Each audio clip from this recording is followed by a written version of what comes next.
Il ressemble à quoi, Ludo, le logo Lotus? Je vais te le décrire. En fait, ça reste un logo tout ce qu'il y a de plus classique, donc rond, plutôt de dimension, tu vois, on est dans les 5-6 cm de diamètre, avec écrit ABC Lotus dessus, donc fond jaune, avec la partie Lotus sous forme d'un triangle pratiquement, mais aux extrémités arrondies, couleur verte. Et donc ça, c'est le logo historique. Alors tu peux en trouver des fois en couleur noir et blanc. À ma connaissance, en tout cas, moi, je suis un jeune dans l'équipe Lotus, on va dire ça comme ça. Ouais. Moi, je l'ai toujours vu avec ça, hein, déjà dans les années 90, quand je jouais avec cette voiture sur un jeu vidéo, c'était exactement le même logo. C'était le même logo. Exactement. Donc, Salut les amis, ravi de vous retrouver. On vous présente aujourd'hui avec Ludo une Lotus Elan M100. Une voiture que j'avais envie de vous présenter parce que, comme vous le savez, l'objectif de la chaîne, c'est de vous faire acheter des voitures atypiques. On parle parfois de voitures exotiques. En tout cas, celle-ci en est une, y compris dans la galaxie Lotus. oui, complètement. Pour quelle raison, Ludo? Parce que déjà, c'était la seule et ça restera la seule. Sauf s'ils ont des projets différents, mais là, ils sont partis sur l'électrique. Ça restera la seule traction. C'est mal parti, ouais, chez Lotus. Ouais. Oui, on verra à terme ce que ça raconte, mais là, en l'occurrence, c'est un peu tendu. Ça reste donc la seule traction qui a été produite à l'époque, sous l'ère General Motors, hein, parce qu'il fallait faire un produit rentable. Ce qui était pas très, ça n'a jamais trop été d'ailleurs dans l'histoire de Lotus. Et malgré tout, c'était pas l'esprit de Colin Chapman, c'est sûr. Non, non, pas du tout. Alors on a quand même la légèreté. Une tonne. On a une tonne 20 avec la version turbo. On est tout juste à peine la tonne sur la version atmosphérique.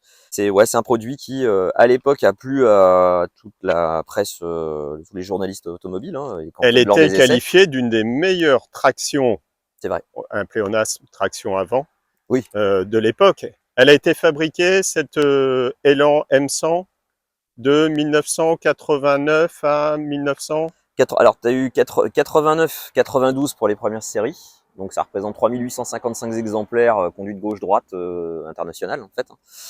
Tu as eu un petit blanc. Et puis après, là, ça a repris de 94 à 95 sous un nouveau propriétaire. Ce n'était plus General Motors. Hein, c'était donc Bugatti, en fait, hein, le propriétaire Absolument. de Bugatti. Et il y a eu beaucoup de changements. Oui. Lui, il a quand même une bonne idée. Hein. C'est-à-dire qu'il a retrouvé à Etel, en fait, 800 châssis. Et puis, il les a transformés pour en faire 800 séries numérotées. Donc, c'est devenu une S2 avec quelques améliorations, hein, notamment au niveau de la boîte, au niveau du confort intérieur. Oui, amortissement, il y avait quelques améliorations. Mais version catalysée pour les séries 2, donc la plus désirable reste quand même. Oui. Et c'est souvent le cas. La série 1. Ouais. Alors, c'est paradoxal, parce que la série 1 n'aura pas été numérotée. Donc la série 2 commence à être cherchée pour son côté numéroté. Ah oui, donc, la petite plaque. La petite plaque, le numéro, le badge en fait, parce que j'en ai peu et voilà, et ça peut faire monter un petit peu les cotes. Mais la série 1 est quand même malgré tout la plus recherchée encore, et c'était mon cas aussi. Hein, finalement. 167 chevaux contre 155. 155 précisément. 155. Ouais. Et il y a eu une rare version non turbo, puisque celle-ci, c'est un 1,6 litre 16S turbo. Oui, exactement, même moteur, mais en atmosphérique, dont la puissance tombait, la puissance folle de 130 chevaux quand même pour l'époque, c'était pas si mal. Hein. Ouais, en atmo pour un 1,6 litre 6. C'était pas si mal, puis même celle-ci, hein, quand on y réfléchit. Hein, c'est clair. Et après, il y a eu une dernière version, qui est une version donc Kia Elan, qui a aussi un autre nom. Alors j'ai plus exactement le terme en tête, c'est Vigato ou Virato, je sais plus exactement. Vous nous direz dans les commentaires, les spécialistes. C'est la même voiture, hein, c'est juste le marché qui est différent. C'est les fameux pop-up de Venturi. Alors oui, tu as les phares de devant, effectivement, quand ils sont ouverts. Ça ajoute au charme. Oui. Double optique. On est sur la 300 Atlantique. Alors, on le reconnaît pas immédiatement. J'avais eu une remarque là-dessus. Effectivement, non, c'est vraiment les blocs à l'intérieur d'optique. Hein. C'est pas tout le système de pop-up. Yes! Tu fermes pas, j'ai les doigts. Ah, double optique. Ouais, c'est de la double optique. Ouais. Oh, j'adore. Ah c'était vraiment ceux de la. Ah, moi j'adore. Hein. Donc c'est une voiture hybride hein, pour moi de conception, hein, cette voiture, parce qu'elle a été ça se faisait beaucoup à l'époque, des pièces d'un peu partout. Tous les petits artisans anglais, de toute façon, n'allaient pas mettre un bureau d'études pour dessiner les feux arrière. C'est ça. Exactement. Les feux arrière, ils sont connus, en l'occurrence sur celle-ci. Ils viennent d'une française, qui est recherchée maintenant aujourd'hui. Donc on est sur une Alpine GTA. C'est une pièce, si on commence à parler de pièces qui sont compliquées à trouver. Bah, c'est Ouais, voilà, dis-nous pour un éventuel acheteur les choses qui méritent une attention particulière lorsqu'on achète une Élan. Alors une Élan, déjà effectivement, bon, à part le fait, alors déjà on va parler très rapidement des pièces avant de parler après du comportement et autres. Ouais, on fera un petit tour avec, évidemment. Mais sur les pièces, effectivement, bon, il s'agit déjà d'une voiture qui est carrosserie fibre. Donc, il faudra déjà vérifier tous les alignements, etc. Ouais, c'est ce que j'étais en train de regarder, tu vois, c'est les réflexes d'acheteurs de voitures anciennes. Exactement. Tout ce qui est alimente de panneaux, pare-chocs, etc. Sachant que le pare-choc avant, il est d'une difficulté incroyable à régler au niveau de son alignement dès lors qu'on veut le descendre.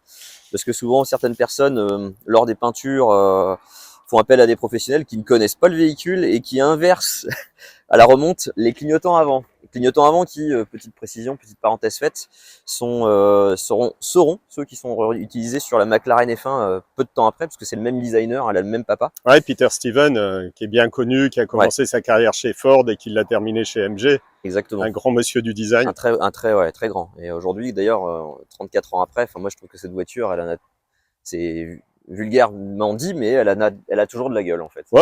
Ah bah non, c'est des voitures blindées de charme. Ouais. Il suffit de l'avoir chez soi et même pas besoin de rouler avec. On passe devant et on a le sourire. Oui. Alors, puis il y a les badauds qui regardent, et il y a les fans qui lèvent le pouce. Enfin, c'est une voiture qui attire quand même encore les regards. Alors après, vous allez dire, c'est une couleur rouge. Ah, le rouge, ça attire toujours. Ça fait toujours 10 chevaux de plus, on est d'accord, parce que c'est rouge. Clair.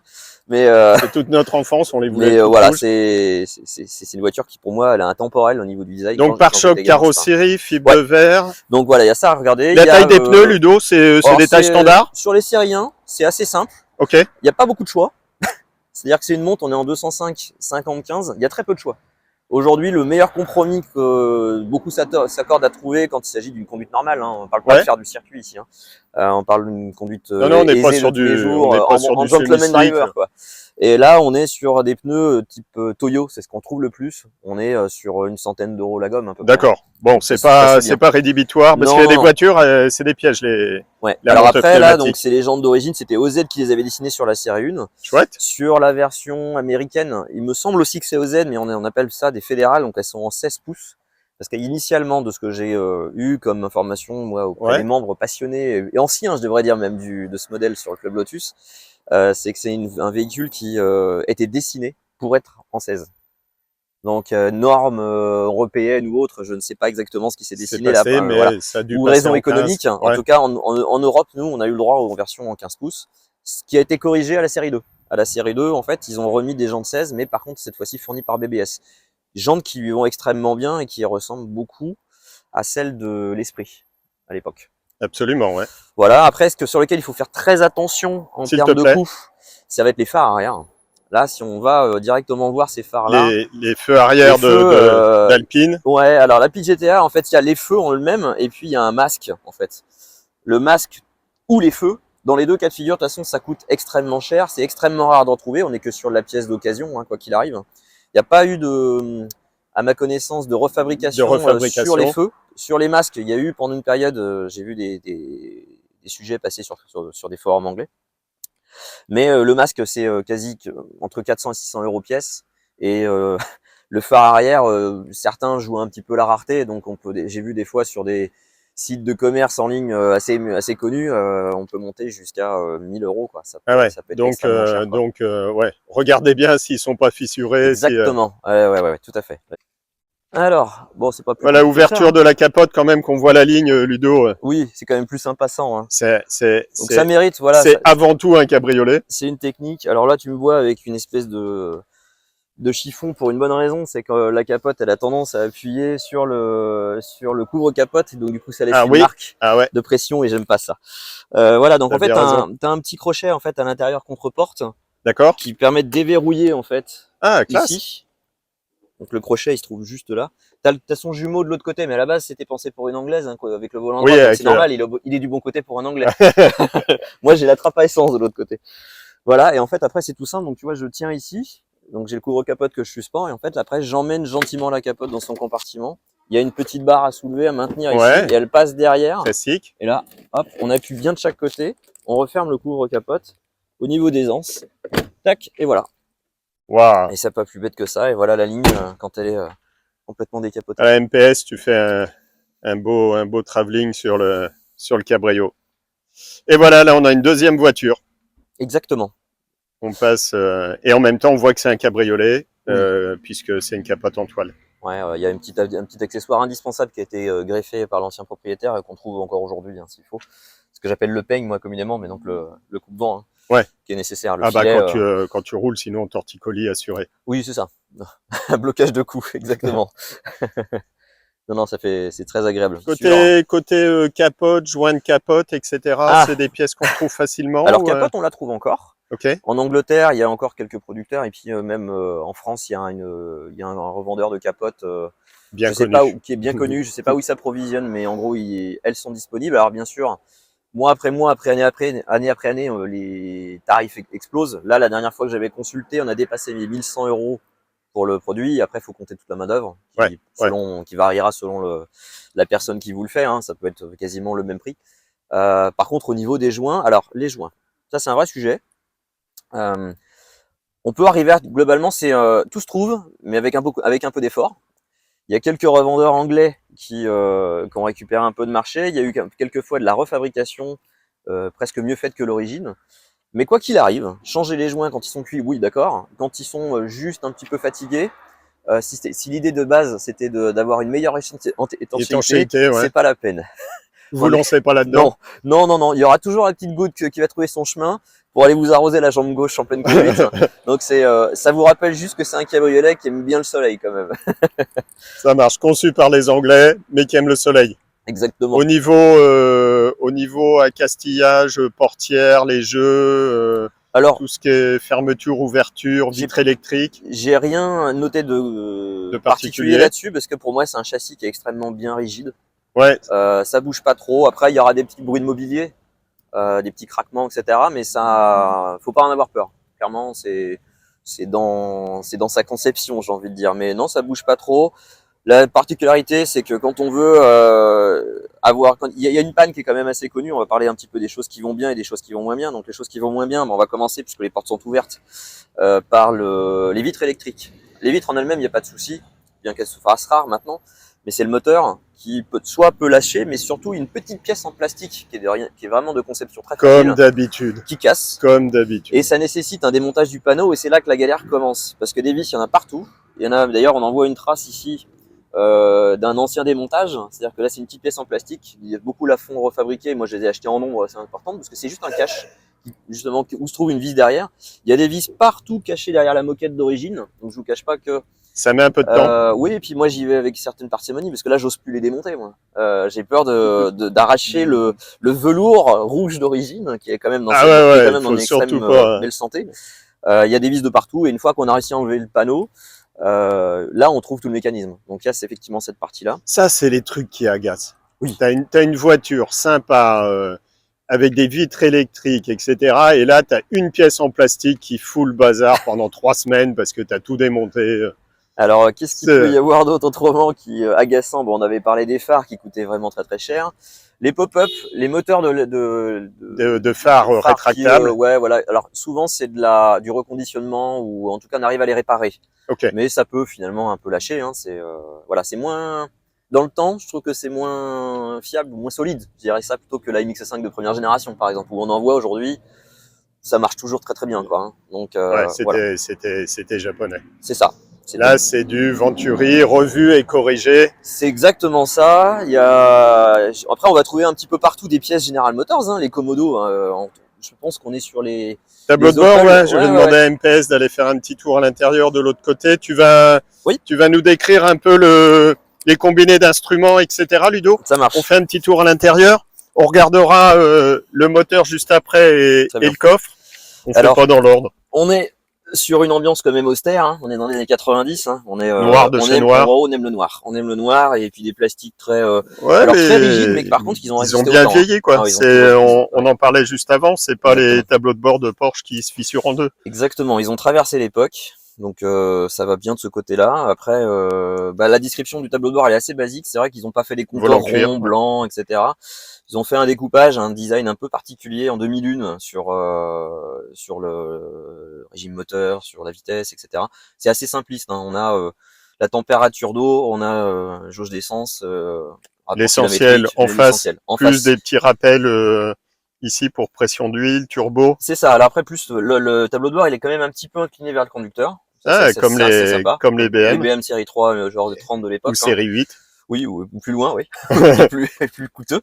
On a la commande de gestion des veilleuses et des pop-up qui se trouvent là. Alors par contre, contrairement à la MX5 où il s'agit d'un bouton, là en fait c'est un mano en fait, hein, tu tournes et idéalement vaut mieux avoir la batterie bien chargée parce que c'est obligatoire dès que tu montes, c'est toujours avec les phares allumés. Hein. Ok. Ouais. Voilà, c'est pas la MX5 encore une fois. Après tu as 3 manomètres.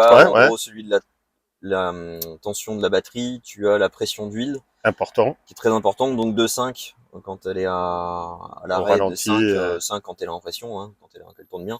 Et après tu as l'overboost. Alors avec un réglage, on pourra le voir sur la vidéo, un réglage très à l'anglaise, la barre n'est pas pile en face du zéro, mais c'est pas très grave. Elle est donnée pour avec la partie du turbo, donc là tu as un petit boost, donc une surpression, t'es à 0, elle est donnée pour 0,6. Entre 0,5 et 0,65, t'as pas d'inquiétude. En dessous de 0,5, il faudra quand même regarder un petit peu ce qui se passe au niveau du turbo. D'accord. Donc ça, c'est important, les amis, là, quand vous ferez un essai, si vous portez acquéreur de cette voiture ou d'une autre Elan M100, en tout cas, regardez bien.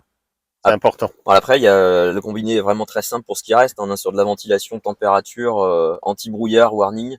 J'ai pas la version équipée d'une climatisation. Ok. Donc c'est un bouton supplémentaire. Il y avait avec la clim. En option sur la S1 et sur la S2, c'était quasiment répandu en fait. Et c'est à peu près tout en fait. Hein. Les moquettes sont de bonne qualité. Oui, elles sont là, elles sont pas décollées.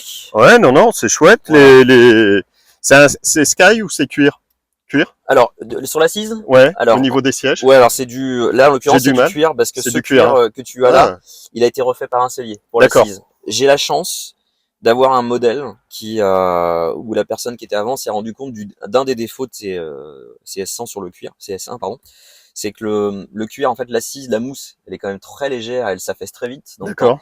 Et le cuir, il se détend très très fortement. Donc c'est assez inesthétique, c'est assez inélégant. Ça a été refait. Je me disais là, il a 4 ans. Tout petit kilométrage, la voiture a 60 000. Elle a 60 elle approche gentiment ses 62 000. Ok. Donc elle est vraiment. Donc on pouvait se dire que ça pouvait être, mais vraiment au toucher, c'est. T'as l'assise du dossier qui est un peu différente au toucher, tu le sentiras parce que le cuir est un peu plus âgé. Avec l'inscription Lotus derrière la tête, donc c'est. D'accord. Y a pas chouette. C'est plein. Hein. Ça c'était d'origine. C'était l'inscription Lotus. Ouais. J'aime bien ça, c'est des petits détails. C'est des petits détails. Après, ce qui a été un peu rechangé, on a le pommeau d'origine, on a le volant d'origine avec le cuir que et après moi je les traite. Hein. Ouais, bien sûr. C'est notre plaisir. Exactement. C'est notre plaisir de traiter les cuirs. Ils sont encore très beaux dans le sens où tu vois encore l'inscription parce qu'elle est gravée en fait, elle est creusée dans le pommeau. Et ça, c'est vrai qu'avec le temps, ce qui se passe, l'usure avec la main, tu vois plus rien en fait. Et là, elle est encore présente. Donc ça veut dire qu'elle a vraiment, son kilométrage. Ce qui me fait dire aussi qu'elle avait son kilométrage parce que j'ai pas tout son pédigré italien, mais c'est ses pneus. En fait, les pneus à l'arrière, ils ont 25 ans. Ah ouais. Il est question que je les change évidemment, mais ils ont 25 ans. C'était aussi pour prouver qu'elle l'avait en fait ce kilométrage-là. Tu peux pas tromper sur des détails comme ça. Après voilà, ce qui a été rajouté par l'ancien propriétaire et qui te donne un peu de cachet, j'aimais bien, c'est il a changé le soufflet de pommeau, de levier de vitesse et de frein à main avec une petite surpiqûre rouge. Surpiqûre, ouais. Voilà, c'est juste un petit détail sympa. Voilà, en tout cas, toutes les modifs qui ont été faits sur ce véhicule, elles sont réversibles. C'est l'idée. Voilà. Quand vous touchez à vos voitures, vous avez le droit de changer des petits détails, etc. Mais veillez à conserver le patrimoine. On parle de matching number. Exactement. On garde les pièces. Ouais. On garde les pièces dans le carton. En exemple, j'ai changé les poignées intérieures c'est de la refabrication, les poignées plastiques. De portière, parce que en fait, toute cette partie-là, par rapport au reste du panneau, elle s'était décolorée. Donc je les ai gardées, hein. Voilà. Mais en gros, elles étaient vraiment, elles donnotaient par rapport au reste du panneau, même la poignée d'ouverture. Ouais, ça fait moche. Il y a les clignotants que je me suis, c'est une entorse à l'origine, on va dire ça comme ça, mais je trouve que ça lui donne sa petite note plus actuelle. On le voit sur les dernières esprits, notamment les S4. J'ai des rappels de clignotants latéraux en blanc et les clignotants, donc les fameux McLaren F1, qui sont eux normalement orange par l'intérieur, pas à l'extérieur. Par l'intérieur. Okay. Donc et blanc, moi je les ai tous mis en blanc en fait. Okay. Donc, voilà, il y a de la place dans le coffre, Ludo? Oh bon, on va aller jeter un œil. Hein. Allez, on va voir dans le coffre si on peut partir en week-end. Il y en aura plus. C'est jouable. À deux, c'est jouable. C'est jouable. Oh, oui, oui, oui. À deux, c'est tout à fait possible. On en mettra De toute façon, plus. si on est 4, les 2 autres ont Oui, bah, obligatoirement un autre véhicule. Exactement. Donc on est sur un petit 150 litres. Il reste pour moi plus logeable que celui et plus agréable que celui d'une MX-5. Que d'une MX-5. Ouais. Après c'est question de goût. Après bon, tu vas découvrir que. Ah, il est profond. Alors il est profond. Il y a une vraie roue de secours qui est cachée à l'intérieur. Hein. Incroyable. Forcément parce que j'ai la boîte à outils qui est à la maison, mais j'ai la boîte d'origine avec les outils d'origine Lotus. Hein. Ça, c'est la classe. Ça vaut un paquet d'or, hein, encore une fois. Après, tu sens que, c'est ce que je te disais tout à l'heure dans une autre partie de vidéo, ils ont conçu le design de la voiture, ils l'ont figé, ils l'ont arrêté. Ça, c'est 13 à l'époque. On pouvait se permettre, quand on était designer, d'imposer presque un design. On se faisait valider la voiture. On voit qu'aujourd'hui, c'est plus le cas. C'est peu possible. Ça, on le voit. On construit une voiture dans son ensemble. C'est ça. Et on là, pose une batterie par terre et on se démerde autour. Alors là, tu vois que tu découvres tout un tas de choses où ils se sont dit, je n'ai plus la place, où vais-je le mettre? Ça commence par effectivement le bac de liquide lave-glace qui finit dans le coffre. J'ai le filtre à essence qui est caché derrière une trappe, pas très loin de la batterie, sous le couvre-capote. La batterie est bien sûr sous le couvre-capote. Extrêmement pratique pour y mettre les pinces, pour la charge continue, des choses de ce genre. Donc, quand on va aller voir après l'intérieur du compartiment moteur, on va vite comprendre à quelle galère on s'expose quand il s'agit de faire un peu de mécanique. Alors en l'occurrence, moi je suis pas mécano. J'ai la théorie, je me renseigne énormément, j'aime lire là-dessus, mais j'ai la chance d'avoir un ami qui lui pratique très bien la chose depuis sa jeune enfance, avant d'être adolescent même. Il faut avoir des amis. Et il faut des contacts comme ça parce que je l'ai présenté à Lotus. Impossible. Je dirais pas quel Lotus, mais je l'ai présenté à un Lotus. Non, parce que c'est pas très loin d'ici. Ouais, entre autres. Mais ils ne la connaissent pas. En fait, ce véhicule, il a le badge, mais ils la connaissent pas. Absolument. Donc au final, vaut mieux chercher en fait des mécaniciens un peu à l'ancienne, quoi, quelque part, hein, avec les débuts de l'électronique, parce qu'il y en a un tout petit peu. Il y a un ECU, il y a un système on va passer à l'avant voir le moteur. On peut faire des choses, quoi. Oui, donc en résumé, faut avoir l'ami qui va bien, mais Exactement. justement les clubs, les rencontres, les concentres nous permettent de rencontrer Alors pour moi, ce qui a été ces êtres exceptionnels. Ouais, je suis d'accord avec toi. Ce qui a été très important pour moi rapidement, c'est de faire appel au club Lotus France. Oui. Parce que oui, il y a une cotisation annuelle, c'est vrai, mais après elle est vraiment pas déconnante au rapport de la mine d'informations qu'ils peuvent apporter. Exactement. Il y a aussi un groupe Facebook international qui tout en anglais certes, mais qui donne des informations vraiment pertinentes, quoi. Et il y a encore de l'échange. Alors il en faut parce que au nombre de voitures qui restent en vie, j'ai pas le nombre exact, je l'ai cherché, j'ai posé la question il y a pas longtemps. Hein. Difficile. C'est très difficile d'obtenir ça. Bah, ouais. On a un membre qui s'appelle, je le cite, il est très gentil, c'est Renaud du club Lotus France, qui tient un fichier avec la liste de toutes les voitures avec les propriétaires. Je pense qu'on en est sur une petite centaine, en gros. Hein.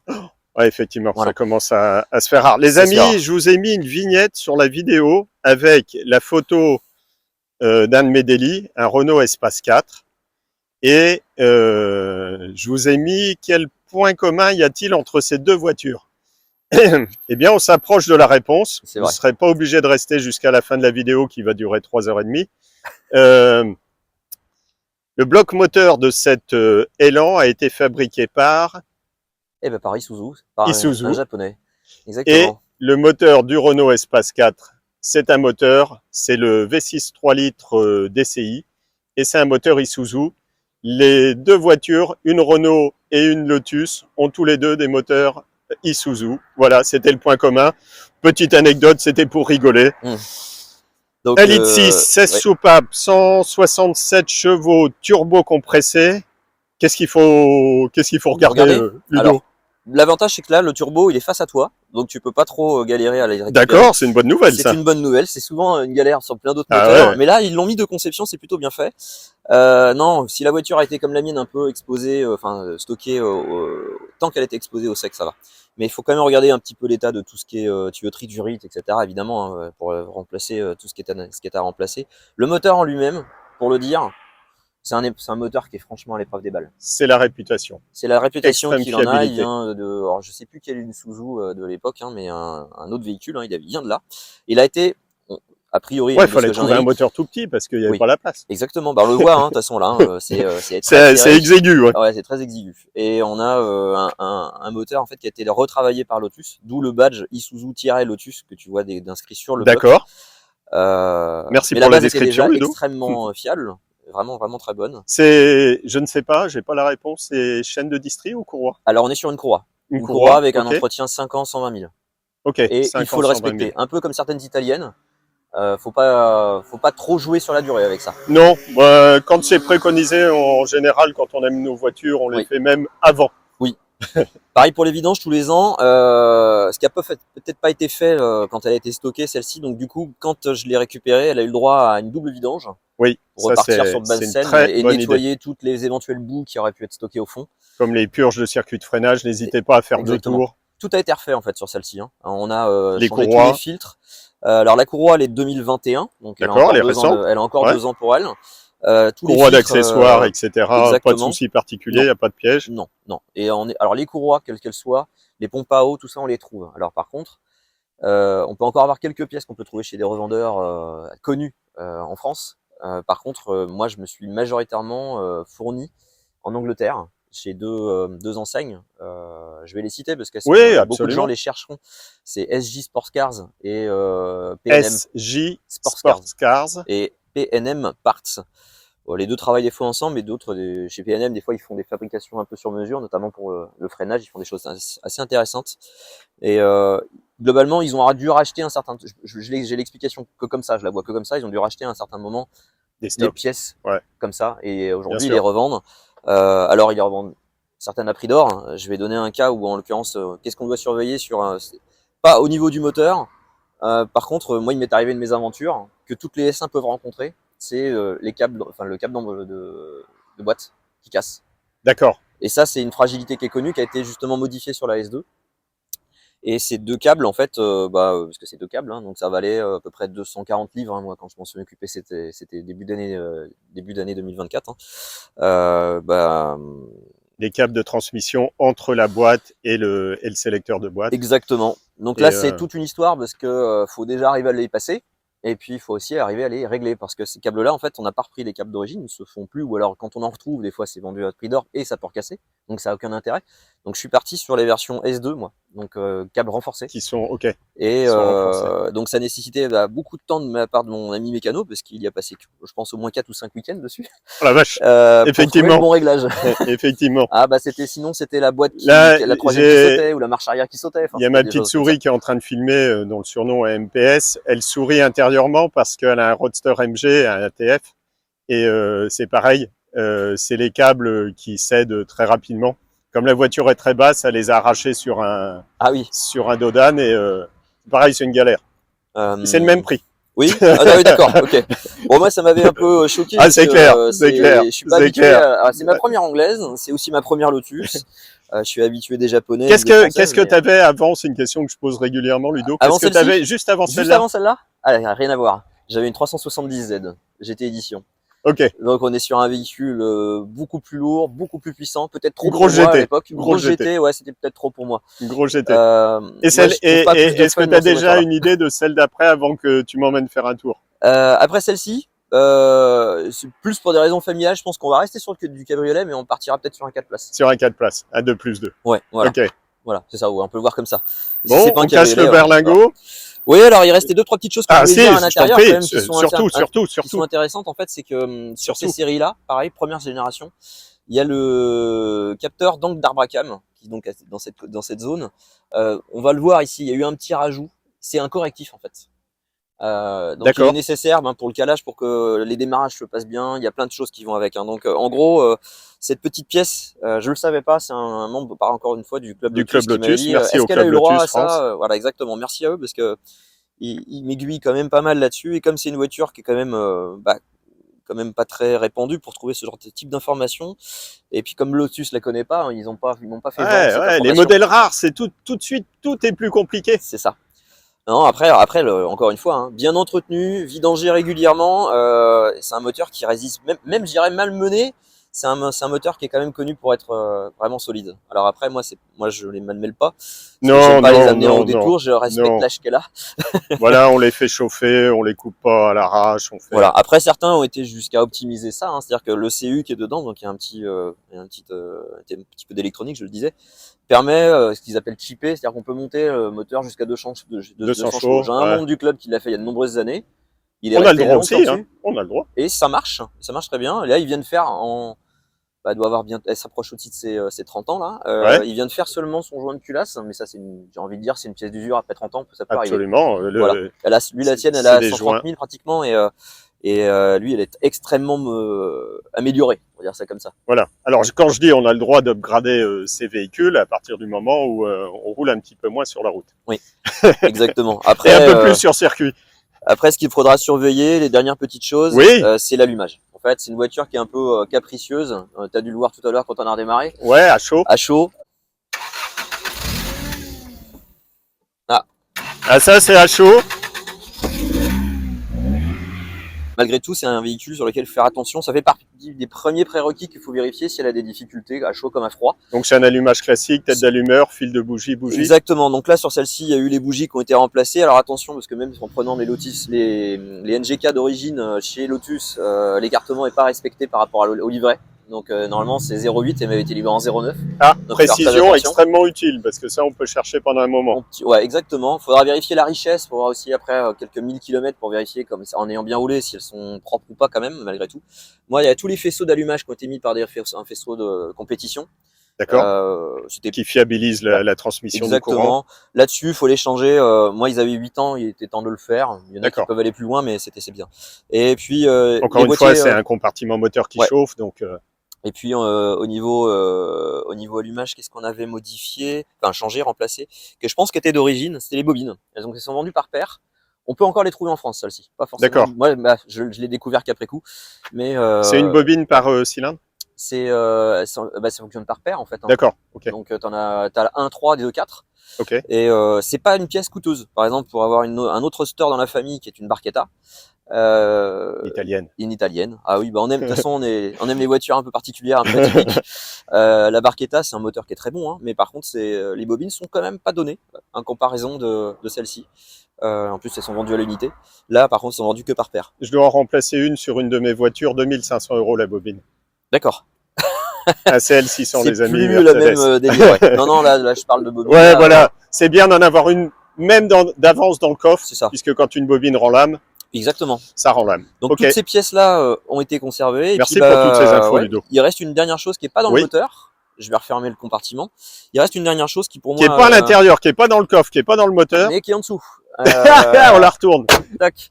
Il reste un dernier truc et c'est pas de chance. Je pense qu'elle devait avoir un petit défaut ou autre. Parce que pour moi, elle est pas martyrisée depuis le début, cette voiture. J'ai un cardan côté boîte qui a commencé à générer un petit bruit. Bruit qui commence à mon avis qui commençait à s'amplifier, donc du coup j'ai pris les mesures nécessaires, donc j'ai cherché un cardan et c'est une pièce que tu ne trouves plus neuve. D'accord. Donc que du reconditionné en Angleterre. Donc là il y a SJ qui le fait, mais il y a aussi Lotus Beats qui fait les choses aussi intéressantes, mais par contre faut surveiller chez eux. Là en l'occurrence moi j'ai eu la chance d'en trouver un auprès d'un membre du groupe Facebook Lotus 100 M100 qui en avait un récupéré d'une donneuse, hein, et avec les pièces d'origine plus son cardan, parce qu'il y avait le palier central aussi, mais mon palier était bon. On a tout remplacé et là j'ai envie de dire n'importe quel garagiste à l'ancienne, là on prend pas des grosses enseignes, pas besoin d'aller payer trop cher pour ça, peut le faire. Absolument, on peut le faire. Voilà. C'était l'occasion de vérifier aussi toutes les rotules, etc. J'avais une rotule de liaison qui méritait, voilà, de manière préventive, j'ai fait la chose en même temps. Et là, elle a un châssis comme avant. Ah ouais, et puis une précision de conduite. Oui. Je suis arrivé à bord de cette voiture et absolument parfaite. Tu m'as pas posé la question si elle rouillait? Non. Alors oui, c'est une très bonne question parce que la carrosserie rouille pas vu qu'elle est en plastique, exactement, en fil de verre. Exactement. Par contre, ça n'empêche pas que le châssis, il pourrait rouiller. Il pourrait. Alors, ce qui peut se passer, c'est que malgré tout, par rapport à une MX-5 que j'ai beaucoup flatté au début, c'est quand même son gros problème. Première et deuxième génération, les MX-5... comme toutes les anglaises. Toutes les anglaises, les amis, rouillent. Et là, sur celle-ci, elle peut rouiller un petit peu, mais faut regarder au niveau de la triangulation. Il faut regarder aussi c'est des pièces qui ont tendance à rouiller beaucoup si c'est une voiture qui se retrouve comme en Angleterre en fait, exposée aux humidité, intempéries, ouais. sel, bord de mer. Mais nous, dans notre région, et puis en plus moi j'avais été la chercher, elle était italienne. J'ai rien à constater. Je l'ai mis sur le pont à l'achat et il y a strictement rien en fait. Trop bien. Donc là j'étais extrêmement content. Voilà. Donc ça c'était la chose importante. Voilà, après d'autres petites choses qui peuvent varier, c'est les petits suintements dans le moteur. J'espère bien. C'est très rare. Franchement, pour un véhicule comme ça, il y a quasiment rien. Il y a deux joints toriques qui peuvent certains peuvent faire la fausse route tout de suite de se dire j'ai peut-être un joint de culasse. Non. C'est comme l'eau, elle trouve son chemin et elle va aller caresser gentiment la culasse. Non, c'est juste un petit joint torique. J'aime bien comment tu parles des défauts de cette Lotus. C'est pas grand chose. Mais il faut juste savoir que du coup, il va trouver son parcours et on va retrouver ça sous la boîte et on va croire qu'il y a un joint SPI en sortie de boîte ou quoi que ce soit. Pas du tout. C'est juste un joint torique à 2 balles, vraiment le mot, 1,67 € pour être précis, qui se trouve en haut de la partie arbre à cam et il y a juste à l'enlever et à le remplacer, quoi. C'est tout. Top info. Ça, c'est une vraie bonne info. Bon, voilà on va faire un tour, voilà pour la bête. Un petit peu plus dynamique. Ouais, ça marche. Allez les amis, on vous emmène à bord de cette Lotus Elan M100. T'as mis ta ceinture? Non. Putain, il faut avoir des petits doigts pour la poignée de porte. La poignée, ouais. Interdit d'emmener les nanas avec les ongles. Ça, je vais le dire.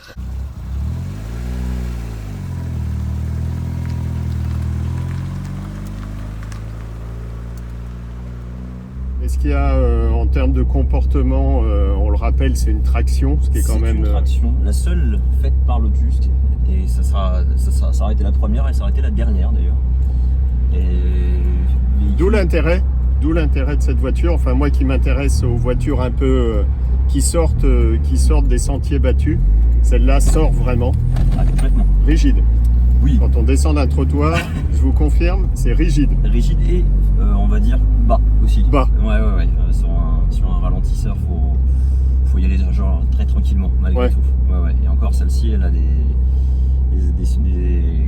combinés réglables. Donc la dureté était par rapport à l'origine, elle est meilleure. Justement, ça beaucoup se plaignent de frotter la lame en caoutchouc devant. Ouais. Ça m'est jamais arrivé.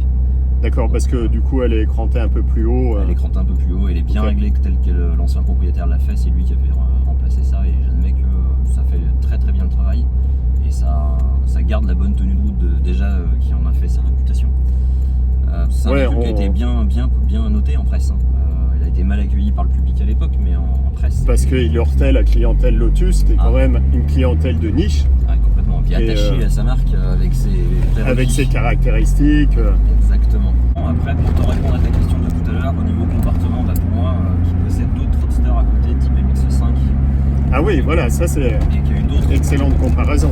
Surtout que c'est qu'une propulsion, de l'autre côté, on dit propulsion égale fun, c'est vrai, mais celle-ci, je trouve énormément de qualité. Elle est extrêmement saine, en tout cas cet exemplaire-là, elle l'est de toute façon, mais elle est extrêmement saine au niveau du châssis, c'est un empattement quand même assez important par rapport à la taille du véhicule. C'est presque un petit carré en fait, cette voiture. Ouais.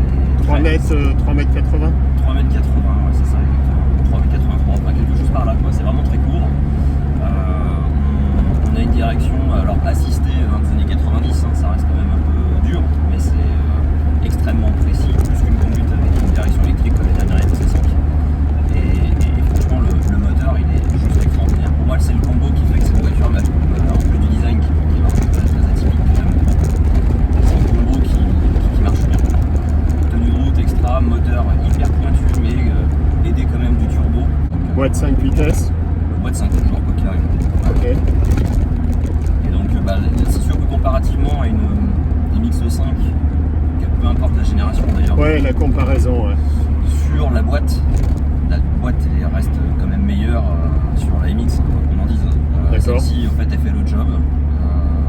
L'étagement et surtout le débattement. Le débattement est particulièrement grand. Je m'y trouve.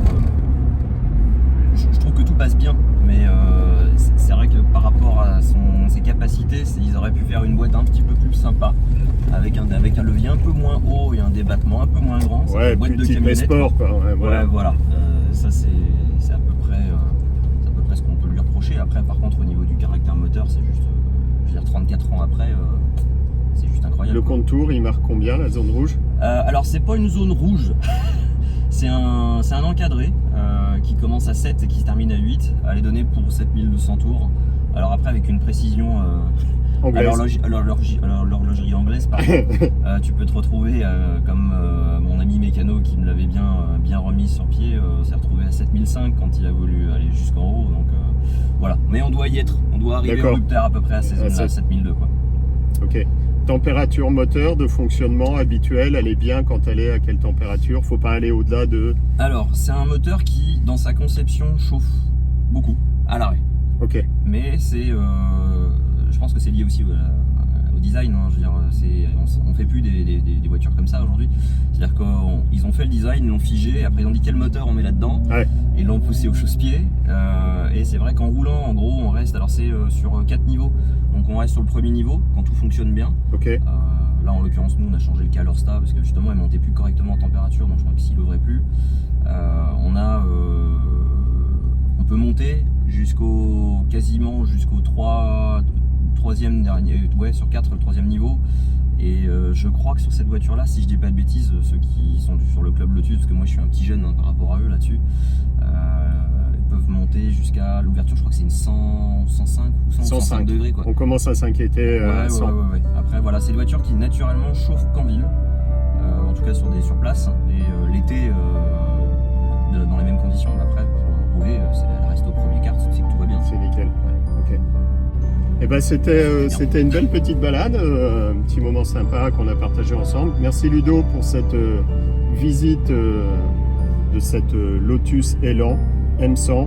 Une voiture, dépêchez-vous les amis si vous en voulez, parce que il n'y en a pas eu beaucoup de fabriquées, des conduites gauche, la cote monte, c'est une voiture plaisir qui donne le sourire, même par temps gris.